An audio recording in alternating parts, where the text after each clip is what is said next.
Well, hello there. Welcome to Do You Want Fries with That? The only podcast where we talk about the craziest customer service stories firsthand from those working in the customer service industry. Because we've all had those days that made us want to quit.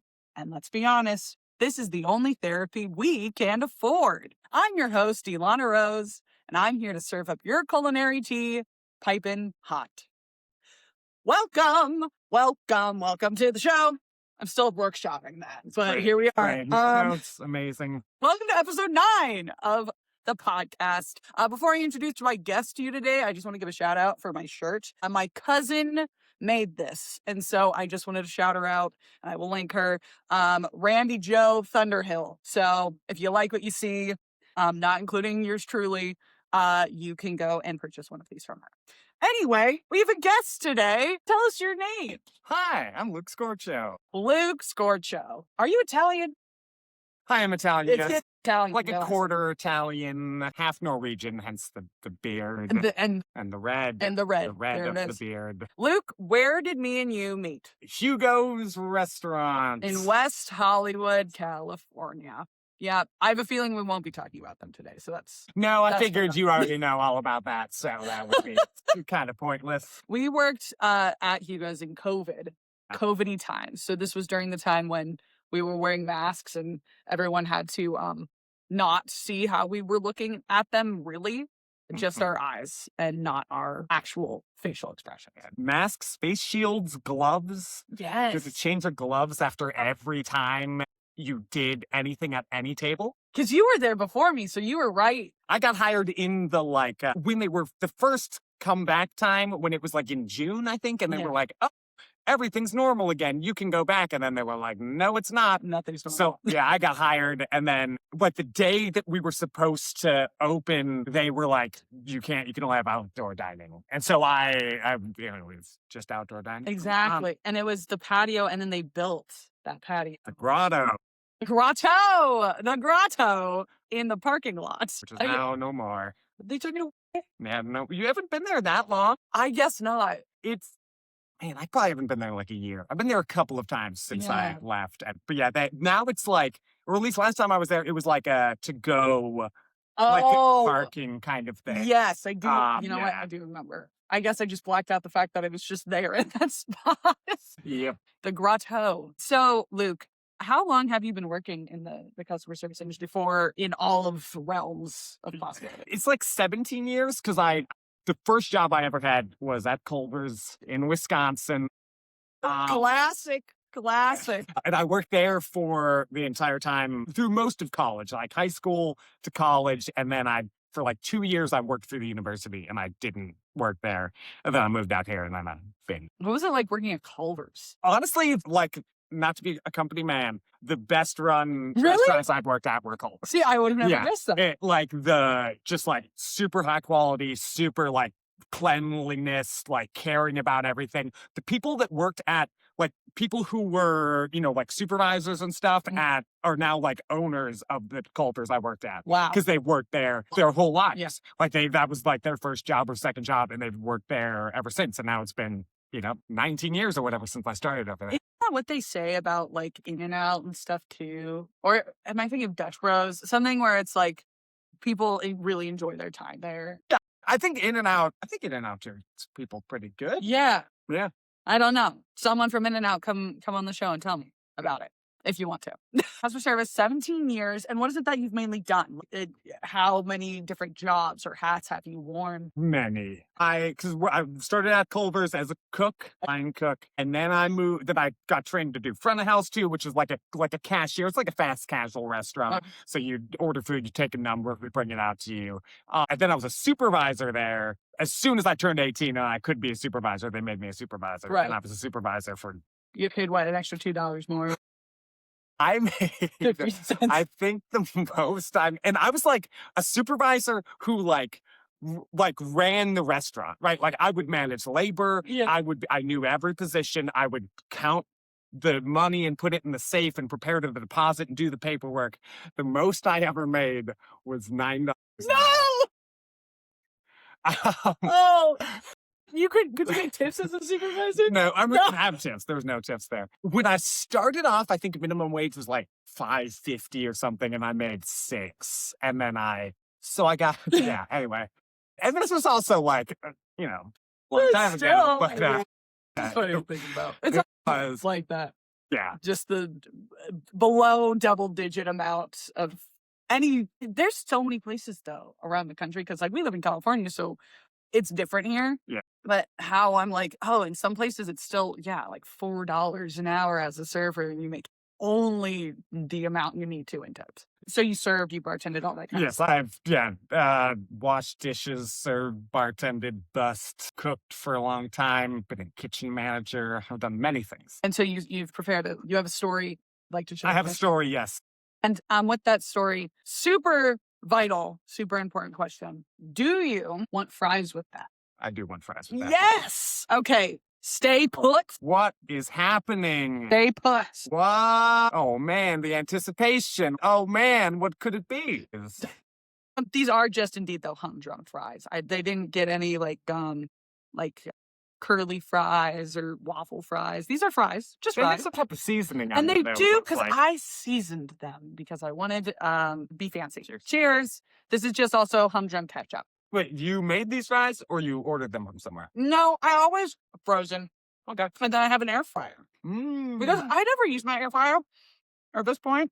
I just use them for the fries. So seems like the main thing you should use them for. I agree. Fries in the name. So feel free to enjoy these. But regarding the story that you've prepared for us today, is it about a crazy customer, about a crazy place of business, or a kooky coworker that you work with?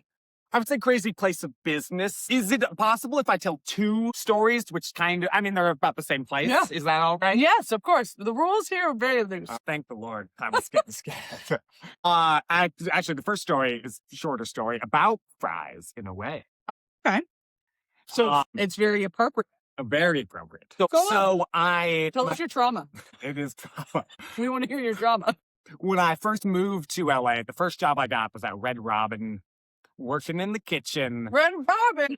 Speaking of seasoning.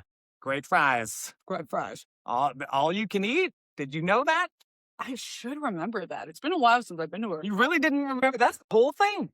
It's been a while. I remember always getting like this barbecue burger with like onion rings, and that was always what. What is that burger called? I know, always got it. Like shoestring. Anyway, go on. Anyway, Red Robin. Love Red Robin. Red Robin. Maybe I won't after the story. So there were some dumb things. Actually, first thing when I first started there, and this is the thing I wonder. I don't know if this is every Red Robin or just this Red Robin. They did a thing, and I'm like, going into training, I've lived in LA for like a couple weeks, maybe a month. And they're like, okay, so when you wash your hands, you're going to say burger. And then anyone that hears you is going to say love. Okay. And I was like, what? Is it kind of like when you go through Chick-fil-A, you have to say, welcome to Chick-fil-A? But it was a back-of-house thing? Yeah, it was like that thing. The customers would never hear this. The customers have nothing to do with this. It's just, and I was like, wait, every time? And they were like, yeah. And I was like, why? Because how do we know that you washed your hands? I guess you don't. Okay. Some might say these are adults that work here, and they should they should just wash their hands. It's not they should just trust you to have washed your hands. Exactly. But so you would go every time, and if there was a manager around and you didn't do it, they would be like, gotta say it. And then you'd be like, burger. And then everybody in the kitchen would go, love. So stupid. Say love. Burger love. I think burger love was probably like the key. Yeah, like the catchphrase of the time of Red Robin. Burger love. Burger love. Another really stupid thing. So this is near the end of my time there. I worked there for about 6 months. So it was a super long time because it was a wonderful place to have worked. Burger love. Burger love. Actually, the burgers are pretty good. Yeah. Turkey burger is surprisingly. Billy? Yeah, it's like seasoned really well. And it's like that's the one I feel like all the employees would get the turkey. They'd get like some burger and they'd sub the turkey patty because it was actually better than the beef patty. Dang. I know. I haven't been to a Red Robin in LA. Have I? No, I think so. There's one in Northridge. That's all I Okay. Anyway, if you ever find yourself in Northridge and need some Red Robin, Hit them up. hit them up. Burger love. So near the end of my time, there was a thing where corporate came through and did the thing that they do where they like, What do they? They just look and they go, yeah, they got a sheet and they give you a score. dirty. Exactly. And Not they're dirty. also usually very much more strict than like what the health inspector does. The health inspector is like basic things, whereas like a corporate person comes around that does a review, they go like all kinds of stuff. Sure. They gotta maintain reputation. Gotta maintain reputation. That's right. Burger love. So they were like, they'd come through and then either that night or the next day or something, I'm working. And they come to me and they say, okay, they're like, okay, so we got a point off because we weren't using the hold timer for the French fries. Okay. Hold timer is, if you don't know, when you're, especially big corporate places like that, you're doing a bunch of French fries. Once they have been cooked, you have a certain amount of time that you have until you have to throw them away. So it's like, oh, maybe they're good for 6 minutes. You can serve them for 6 minutes. Okay. Timer goes off, you throw those fries away, you put a new batch batch. in the thing that you're scooping French fries out Got of. it. Which is usually like it's like a grate with like a heat lamp on it that's keeping oh. fries. It's like Oh, a kinda very like- hot heat yes. lamp as you're scooping fries. You've probably seen it. And the McDonald's. Exactly. It's the big thing. What I'd give for a vat of fries. We have a small vat. Tiny, depressing vat of fries. But it'll do. So they say, okay, you have to use the timer. And I say, okay. And it's like, maybe like, I think it's a 6-minute timer. And I'm like, okay, so what do you want me to do with the fries when the timer goes off? Because sometimes you might count waste. You might like put them in a bucket and how many fries are we wasting every shift and things like that. Sure. And they said, oh, don't throw the French fries away. Never throw the French fries away. That's waste. And I said, okay, so then what do I do when the timer goes off? And they said, you start it again. And I was like, Yeah. wait. Yeah. So they're like, because corporate saw that the timer wasn't running. And I was like, oh, so every 6 minutes, the timer's going to go off and I'm going to stop it. I'm going to start it again. Here we go. I'm not going to do anything else. And they said yes. So for the rest of my time working there, which was not long, I had That's to, fun. every 6 minutes, a timer would go off and I would push it and I would push it again. That's just, not only is that annoying, but it's just lying.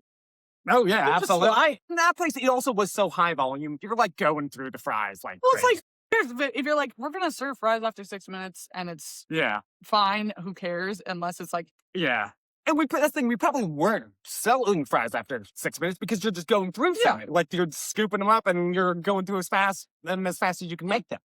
Anyway, but it was just like a hellish, monotonous, how did it sound? The timer? Oh, yeah, I mean, it's just, man, that was probably just like a beep, beep, beep. Probably like that. I'm trying to think of the cadence of it and how fast it was, but it was just like a regular, Okay. little, So just nothing a too beat. crazy. Nothing too crazy, just a beat. But something you had to turn off every 6 minutes. No reason other than it had to be running. The worst thing that happened when I was at Red Rock. Go. This was, I should have done something about this. I'm realizing most of the stories that I have when people are on, they say the same thing. They're like, I should have done something more. Yeah, I It's should. like, it's not really, I guess, in your jurisdiction, or is it? Yeah, that you tell me, America, and around the world, was it in my jurisdiction? Should I have done something? The fry timer is just like you just. Yeah, the fry timer is irrelevant at this juncture, please. I can't, and this is like, let's say I was there for 6 months. This is maybe 4 or 5 months in. Okay, so you're like in it. I'm in it, but I still am like kind of the new guy. Very well respected. Everyone loved me, as they do. Any of my coworkers, they loved me. It's true. One day, I'm back in the walk-in cooler, getting some stuff, and my coworker comes in. I'm not gonna use his real name. Call him Alex. Alex, okay.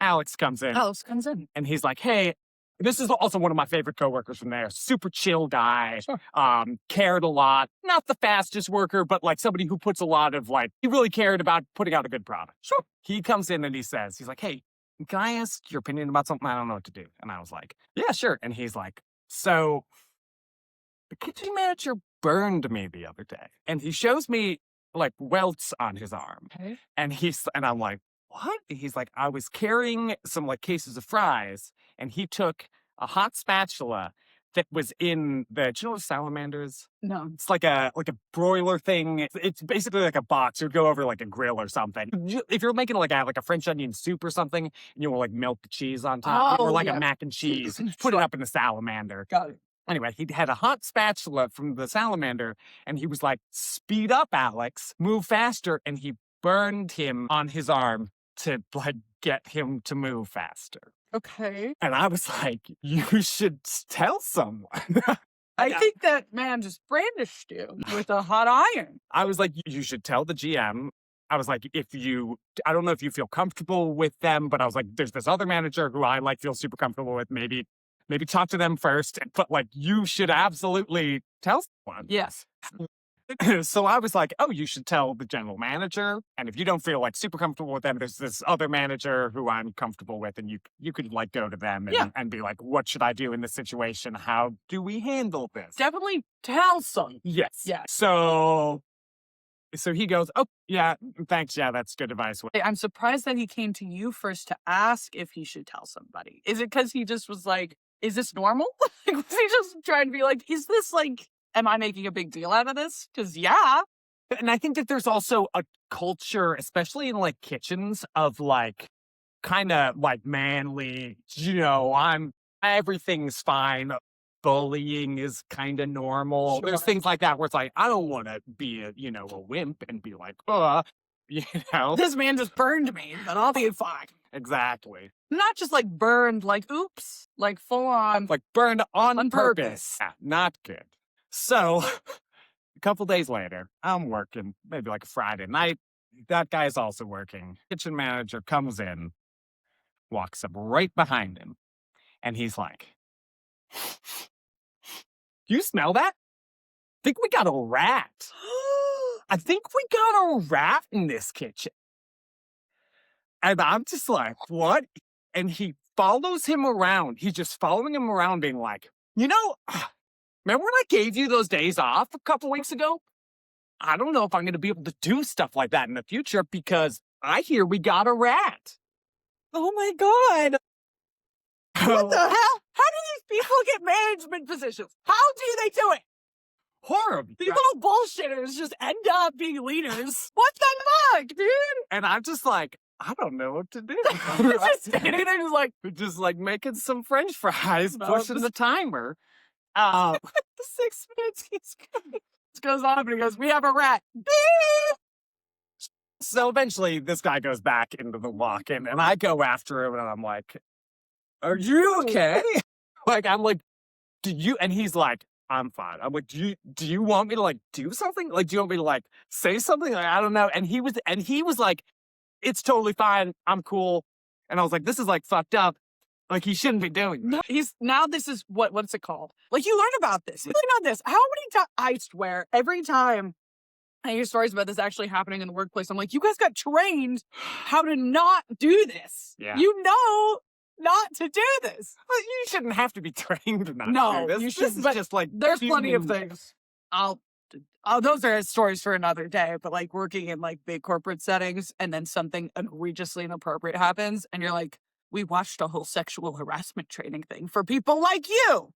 Anyway. Exactly. Anyway. So he basically says, he's like, I'm fine. He's like, I'm just glad that like everybody's seeing what piece of shit he is. Yeah. Right? Like he's like going around. He's like, I can take it. I don't care. I don't want to make it a bigger deal than it is. He was like, I just like, I'm glad that everybody sees that he's an ass. Yeah. This man burned me on purpose. And then I said something and now he's having a little fit about it. So then, this is where should I have said something? I asked him if he wanted me to, and he said no, but should I have anyway? I don't know. I feel like I should have, but then again, it's not, I mean, I think there would have been grounds if then something happened to you by the guy to be like, I witnessed this happen to somebody else. For sure. Yeah. But yeah, and it also wasn't like, he wasn't in like physical danger. I didn't think that like anything would happen other than like, I guess, emotional damage, but we all have that. That's just a normal thing that you push down. Yeah. That's a normal Tuesday. So then like later that night after the kitchen manager leaves, these other guys are like, oh yeah, he burned me too. What? This man's just going around branding the staff. Branding the staff like you do. Like you It's do. hard to be a kitchen manager and you don't understand. That's why you didn't say anything, because you're like, oh, I get it. I get it. Been there. Job. He's going to tell people what to do. Exactly. And burn them. And then burn them. Because people are too slow. It's too slow. People are too slow. Burger Love. Actually, one of the burgers there is the Burn and Love burger. You think he was inspired? It must have been. He's like, I'm doing this because I love you. Because I love you. Yes, exactly. Just like a parent. So I found out later on, I think from the kitchen manager, that what happened was that this person had called the general manager and said, the kitchen manager burned me. He called the kitchen manager, or the PM then just called the kitchen manager and was like, hey, you can't burn people. And the kitchen manager said, who told you? Which, if it's more than one, as we know it is, As we know, that's bad. Yeah, you should be like, I know who that is. It's the one person I burned. Not could be anybody. Not my cook is not a victim. Yes. The kitchen manager, the GM said, I'm not allowed to tell you. Correct. It was Alan. No, he still did it. He still did it. This is why you don't. Now everyone's wrong in this. Oh, yeah. I mean, yes. The GM also. I had some issues with him later on, which is why I ended up leaving. Anyway, but in a horrible situation. And that's the end of the story. Because I can't even imagine having to feel like you just are walking around and going, did you? Because yesterday, me too. I've been burned. I was never burned by him. Maybe just because I didn't work there long enough. You just were too new. Yeah, maybe. He was like, I'll get him eventually. I guess. That's never know. Maybe he didn't love me enough. He didn't burger love you enough. Didn't burger love me enough to burn me. And he had to find out who it was that told, because he was going to, exile him from the burger love cult. Yes. That person has now gone on to bigger and better things. I'm sure. So he has hopefully recovered from the emotional trauma. So that wasn't the reason why you left? No. I mean, it obviously played a factor. The straw. What was the straw that broke the camel? The straw was basically, like, maybe 2 weeks in there, they sat me down and were like, you are such a good cook. We want to make you an assistant kitchen manager. They were like, and it was going to be, I think I started off making, I want to say it was $10.50 an hour. Okay. And it was like, assistant kitchen managers make minimum $15 an hour, which at that time, I mean, I'm like, that's awesome, right? If I made like that was like good money at the time. Yeah. Minimum wage, I think, was $9.50 or something like that. So that was like, okay. Exactly. But they said, they were like, we are going to do this, but according to company policy, we have to wait 6 months. We can't make anybody an assistant kitchen manager until you've been here at least 6 months. Yeah.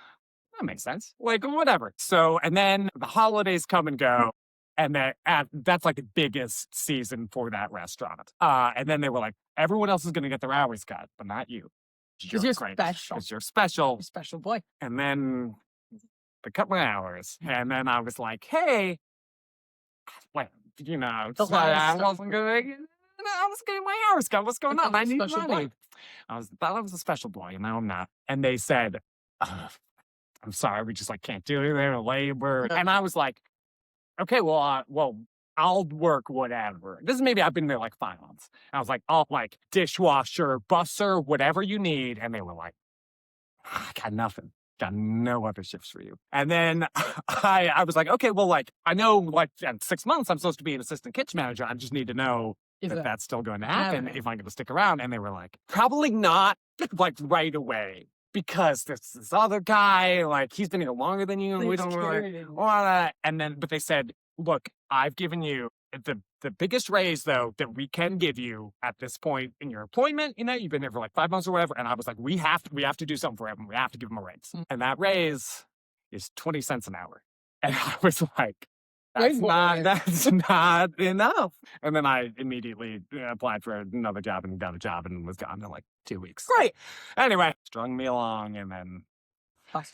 And it's crazy that the people who are such good leaders and people, just great with people and with management and all that they would do something like that. No, I would have never guessed that's the story you just told. Crazy. They would have lied to you.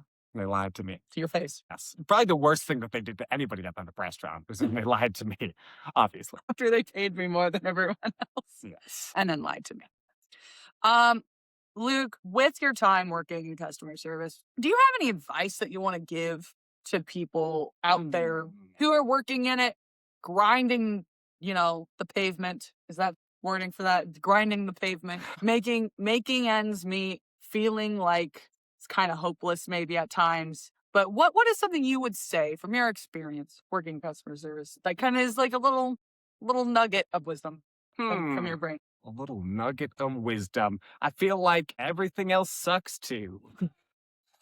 Everything else just sucks. Also, actual kind of silver lining in that I have found this is also a silver lining for me, but horrible for everyone else. In that I have now seen, especially in the past couple of years, with many of these office jobs going away due to AI, due to things like that, these people are coming to where I work and they're seeing if we're hiring. And I'm like, I think I have one of the good jobs. Like for all of these years, I was like, I'm such an idiot. I should have just gotten a job working in an office. And now all of these people working the 9 to 5 are like, I don't have a job and I have another job for 2 years and maybe a restaurant. And I'm like, maybe I should stick around, Yeah. Maybe it's not that bad. And you like where you're at now, yeah? Yeah. Yes, I love where I work right now. If anyone is watching from where I work right now, it is a great place. And I have no complaints. No one standing behind the camera holding him at gunpoint to say. No one. I just said that on my own because I am a good employee. And I deserve a raise. I deserve a raise, but I'll never get one because I'm a tipped employee. Yes. Do you make good tips though? Where you at? Yeah, that's pretty good. It's I'm definitely better than, it's like pretty consistent. It's like one of those, the key to a good restaurant job is the stress and the money needs to work out. Yeah. There are places where like, oh, you make great money, but you're so stressed out all the time that you just spend the money on DoorDash, on drinks after work, on whatever. And it's like, well, why did you do it? And there's other jobs that are very low stress and the money sucks. So you want to find a spot in the middle. Money's pretty good. Stress is fairly low. That's the dream. That's the dream. That's the dream. One more thing too. If there was anything that you do outside of customer service, a lot of times people do customer service so they can support their dreams and their passions and other things in life that fill their cup. Because unfortunately, I would say that customer service it's not the cuppest of fillers, the filler of cutters. Yes. Doesn't do that. So what is it that you do? What fills your cup and where can people help find you and support you to fill it? I'm an actor. I'm an improviser. You can see me every second Friday at the Pack Theater. At the Pack Theater? 8 o'clock, right over in Hollywood. Big parking lot. Big old parking lot. Is it free? It's free parking. A ticket is like, I don't know, maybe $10. I don't know how much tickets are. But the parking is free. I will link that in this episode so that you can find Luke and you can support Luke and maybe go see if he's funny because I don't know. Yeah, who knows? That's for you to judge and find out. I'm still trying to find that out myself. So Luke, thank you so much for being here. Of course, thanks for having me. Anything else you want to say before we exit out? I'd say burger. Love. All right, folks. Don't forget, keep your friends close, keep your fries hot, and don't forget to tip your waiter. Bye. Da-da-da-da-da-da. Ding.